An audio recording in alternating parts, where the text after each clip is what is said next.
ಬೆಂಗಳೂರು ದಕ್ಷಿಣ ಜಿಲ್ಲೆ ಚನ್ನಪಟ್ಟಣ ನಗರದ ಹೊರವಲಯದ ಮಂಗಳವಾರಪೇಟೆ ನರಸನಕಟ್ಟೆ ಬಳಿಯ ಭೂ ವಿವಾದದ ಹಿನ್ನೆಲೆಯಲ್ಲಿ ರೈತ ಮುಖಂಡರೊಬ್ಬರು ಕ್ರಿಮಿನಾಶಕ ಸೇವಿಸಿ ಆತ್ಮಹತ್ಯೆಗೆ ಯತ್ನ ನಡೆಸಿ ಆಸ್ಪತ್ರೆಗೆ ದಾಖಲಾಗಿರುವ ಘಟನೆ ನಡೆದಿದೆ. ಆತ್ಮಹತ್ಯೆಗೆ ಯತ್ನ ನಡೆಸಿರುವ ರೈತ ಮುಖಂಡ ವಿಶ್ವನಾಥ್ ಎಂದು ಹೇಳಲಾಗಿದೆ.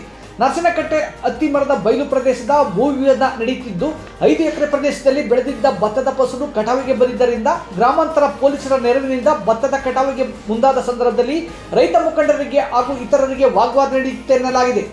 ಅಲ್ಲದೆ ಈ ಸಂದರ್ಭದಲ್ಲಿ ಗ್ರಾಮಾಂತರ ಪೊಲೀಸರು ಮತ್ತೊಂದು ದಿನ ಭತ್ತದ ಕಟಾವು ಮಾಡುವಂತೆ ತಿಳಿಸಿದ್ದಾಗ ಈ ಘಟನೆಗಳಿಂದ ಮಾನಸಿಕವಾಗಿ ನೊಂದಿದರೆನ್ನಲಾದ ವಿಶ್ವನಾಥ್ ಏಕಾಏಕಿ ಭತ್ತದ ಗದ್ದೆಗೆ ಓಡಿ ಹೋಗಿ ಕ್ರಿಮಿನಾಶಕ ಸೇವಿಸಿದರೆನ್ನುವುದು ತಿಳಿದು ಬಂದಿದೆ. ತಕ್ಷಣ ಅಸ್ವಸ್ಥರಾದ ಅವರನ್ನು ನಗರದ ಸಾರ್ವಜನಿಕ ಆಸ್ಪತ್ರೆಗೆ ದಾಖಲಾಗಿ ಹೆಚ್ಚಿನ ಚಿಕಿತ್ಸೆಗಾಗಿ ಮಂಡ್ಯಗೆ ಸಾಗಿಸಿ ಜಿಲ್ಲಾ ಆಸ್ಪತ್ರೆಯಲ್ಲಿ ವೆಂಟಿಲೇಟರ್ ದೊರೆಯದ ಕಾರಣ ಸ್ಥಳೀಯ ಸ್ಪಂದನ ಆಸ್ಪತ್ರೆಗೆ ದಾಖಲಿಸಲಾಗಿದೆ ಎಂದು ತಿಳಿದು ಬಂದಿದೆ. ಈ ಘಟನೆಯ ಬಗ್ಗೆ ಸ್ಥಳದಲ್ಲೇ ಇದ್ದ ರೈತ ನಾಯಕರಾದ ಅನುಸೂಯಮ್ಮ, ಕನಸಂದ್ರ ರಾಜು, ದಸ್ವಾರ್ ಬೋರೇಗೌಡ, ಕೋದಂಡರಾಮು, ರಾಮಲಿಂಗಯ್ಯ, ಸಿಂಗರಾಜಪುರ ದೇವರಾಜು ತೀವ್ರ ಅಸಮಾಧಾನ ವ್ಯಕ್ತಪಡಿಸಿದ್ದಾರೆ.